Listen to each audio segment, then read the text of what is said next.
व्यक्ति की शब्दावलियों से, व्यक्ति के नैनों के मटकाहट से, व्यक्ति के उठने बैठने के ढंग से आपको पता चल जाएगा कि ये व्यक्ति संबंध बनाने योग्य है कि नहीं। तीन चीजें होती हैं किसी भी व्यक्ति को। अब एक तो हम अभी बता देते हैं तीनों चीजें, बाकी ये तीनों बतानी नहीं पड़ेंगी। सत्संग करने वाले व्यक्ति को अपने आप आभास होगा। नेत्रम वक्त्रम विकारेण। सबसे पहले किसी भी व्यक्ति से मिलिए, उसके नेत्रों में देखिए। अगर उसके नेत्रों में बहुत चपलता हो, चंचलता हो, 2 मिनट में इधर घूम जाते हैं, फिर इधर घूम जाते हैं, और ऐसे टेढ़ी टेढ़ी नजर करके देखते हैं। सीधे देख सकते हैं लेकिन ऐसे ही देखते हैं। कथा जब होती है तब सोए सोए से हो जाते हैं, और जब पिक्चर चलती है तब आंखें जो हैं वो ऐसे खुल जाती हैं 440 वोल्टेज हो गया हो। सबसे पहली पहचान व्यक्ति के हृदय की उसके नेत्रों से होती है। वो परिस्थिति में कैसे नेत्र रखता है, बहुत बड़ी पहचान है।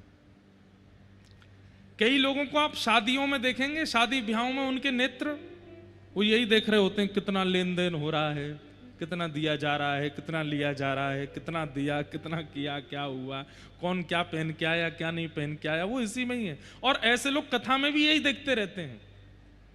कथा सामने चल रही पर वो पीछे देख रहे हैं, वो क्या पहन के आया, वो क्या लेके आया, वो क्या करे। नेत्रों की स्थिति आपके हृदय का परिचय कराती है। कई लोग ऐसे बैठे होते हैं कथा में, हमको तो सब दिखते हैं, 3 घंटे वो पलक भी नहीं झपकते, वो ऐसे ही देखते रहते हैं और सुनते रहते हैं। और सबसे बड़ी बात बताएं, जिसका पूरा स्ट्रक्चर सीधा, सिर भी सीधा, गर्दन भी सीधी, अंग भी सीधे, एक आसन में, और जो ऐसे बैठकर पूरी कथा सुन रहा होता है, समझो एक एक शब्द भीतर प्रविष्ट हो रहा है।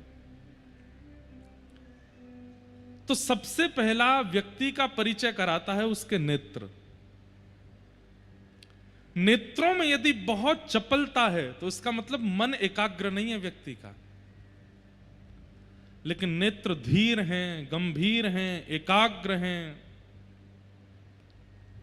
समझो हृदय विचलित नहीं है, इसका वशीकृत है। तो पहली पहचान, कभी भी किसी से भी मिलो, अब विवाहित जितने भी छोरा बैठे हैं यहां पे, जा छोरी ते ब्याह होने वारो हो, वाके पहले नेत्र नहीं देख लियो, पतो चली महाराज नेत्रन में डूब गए।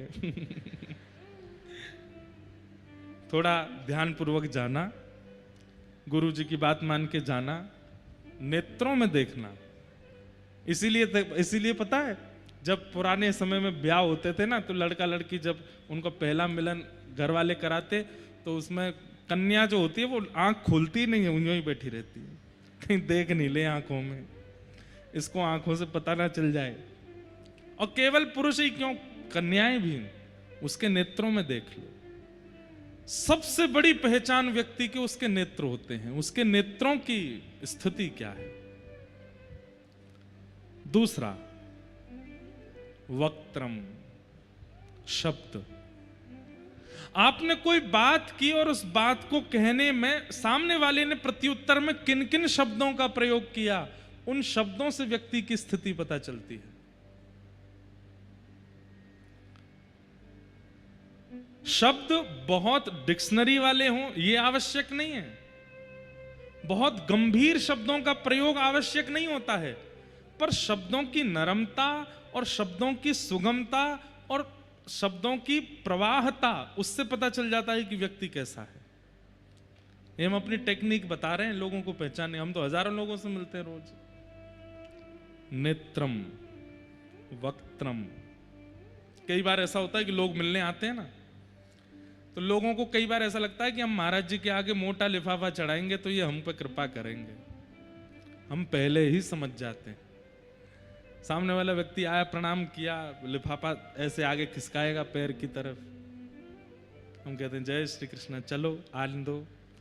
और पीछे वाला व्यक्ति बेचारा, वो ना तो उसके कपड़े इतने बढ़िया थे, ना उसके बाल इतने बढ़िया थे, ना माला अच्छी वाली लेके आया था, लेकिन नेत्रों में प्रेम था, और उसको देख के फिर मन होता है कि इसको थोड़ा पुचकार ले, इसको थोड़ा माला वाला पहना दें, इसको थोड़ा हृदय से लगा ले। तो कई लोग चिढ़ जाते हैं इस बात से, बोले वो व्यक्ति हमने बुलाया महाराज जी को, ये उस व्यक्ति से इतना प्रेम क्यों कर रहे हैं? और ये स्थिति पता चल जाती है। और ये मेरे साथ ही नहीं, आपको भी होगा। जब आप सत्संगी बनने लग जाएंगे, आपको भी अनुभव होने लग जाएगा कि कौन उचित कौन अनुचित है। नेत्रम वक्त्रम वाणी, शब्द बताते हैं कि व्यक्ति कैसा है। और तीसरा विकारेण, सिर से लेके पैरों के खड़े होने की अवस्था, बैठने की अवस्था, लेटने की अवस्था, खाने की अवस्था, एक एक अवस्था से पता चलता है कि व्यक्ति कैसा है। जैसे कोई व्यक्ति रिलैक्स मोड में जाता है तो कमरे में जाते वो रिलैक्स कैसे करता है? एक पांव तकिया पे धर दिया, एक पांव नीचे लटका है, यूं लेट गए, समझो कि महाविकारी व्यक्ति है। भाई रिलैक्स भी करता है तो सीधा सीधा ही आराम से, तो समझो कि इसका चित्त एकाग्र है। कई लोग भोजन करते हैं, भोजन करते समय कुछ भी खा रहे हैं। कई लोगों को हमने देखा, जैसे दूध और दही, इन दोनों का विरोध होता है, दूध दही साथ में नहीं खाने चाहिए। कई लोग खा जाते हैं, वो दूध की सामग्री भी खा लेते हैं, फिर उसके ऊपर दही भी पी लेते हैं। पेट में विस्फोट हो जाएगा तुम्हारे, कैसे कर सकते हो? तो कई लोग कर लेते हैं। और एक हमारे पंडित जी हैं, यहां तो नहीं आए, वो तो मुझे चैलेंज करते हैं, बोले मुझे चाय पिला दो फिर छाछ भी पिला दो, मैं ठीक रहूंगा। मैंने भाई तो कैसे कर लेते हो आप ऐसा? पर ये भोजन में जो ये विकार है, ये कहीं ना कहीं हृदय की स्थिति बताता है। बहुत तीखा खाने वाला व्यक्ति, बहुत ज्यादा गरम गरम प्रसाद पा लेने वाला व्यक्ति, जैसे मंदिरों में प्रसाद जब पाते हैं ना, तो वो अमूमन ठंडा ही हो जाता है, क्योंकि ठाकुर जी को भोग लगा, उसके बाद रोटी भी ठंडी, दाल चावल सब ठंडे ही हो जाते हैं। उसके बाद कई लोगों को भाता नहीं, वो उसको फिर ओवन में गर्म करते हैं, फिर पाते हैं। विकार युक्त प्रसाद पाने वाला व्यक्ति, उसका भी हृदय बता देता है कि ये उचित नहीं है। बहुत तीखा खाना, बहुत ऐसा रहना, ये भी उचित नहीं है। और खाते समय बहुत गिरना, यहां भी गिर रहा है, वहां भी गिर रहा है, कपड़े पे भी गिर रहे हैं, मुंह पूरा सन गया है, दोनों हाथों से खा रहे हैं, इससे भी खा रहे हैं। इससे तो खाना ही नहीं चाहिए। अपने उल्टे हाथ से तो थाली भी स्पर्श नहीं करनी चाहिए सन्मुख रखने के बाद। पर हम लोग अंग्रेज हो गए हैं, शादियों में भी बुफे चलता है, एक हाथ में लेके उससे डालते रहते हैं, खाते रहते हैं। नहीं,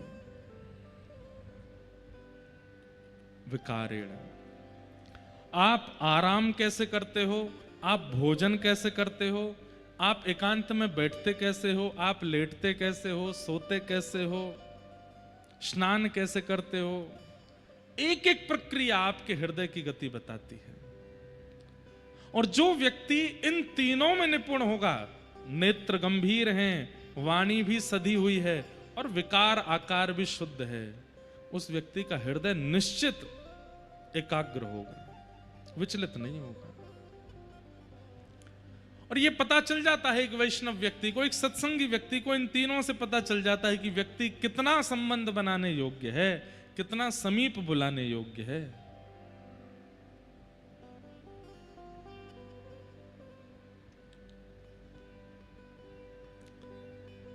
सत्संग पूर्वाभास करा देता है, व्यक्ति का परिचय करा देता है, अनुभव कराने लगता है क्या, कहां, कैसे, क्या घटना घटने वाली है।